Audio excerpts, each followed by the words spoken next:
ஸ்திரிகளுக்குள்ளே நீ ஆசீர்வாதிக்கப்பட்டவள் என்று சொல்றார். ஸ்திரிகளுக்குள்ளே மரியாளை பார்த்து ஸ்திரிகளுக்குள்ளே நீ ஆசீர்வாதிக்கப்பட்டவள் என்று தேவ தூதன் சொல்கிறான். ஆனா இன்றைக்கு நம்மை பார்த்து தேவனே சொல்லுவான், ஸ்திரிகளுக்குள்ளே ஆசீர்வாதிக்கப்பட்டவள் என்று சொல்லி.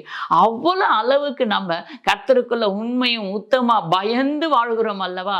அந்த பயந்து வாழ்கிற வாழ்க்கைக்கு தாங்க தேவன் கொடுக்கிற பெயர் கிருபை பெற்றவளே, ஸ்திரிகளுக்குள்ளே ஆசீர்வாதிக்கப்பட்டவளே என்று சொல்லி அன்னைக்கு மரியாளுக்கு கொடுத்தார். ஏன் என்று சொன்னால், மரியாள் உண்மையாகவும் உத்தமமாகவும் தேவனுக்கு பயந்தும் கீழ்ப்படிந்தும் அந்த அம்மா வாழ்ந்தார்கள்.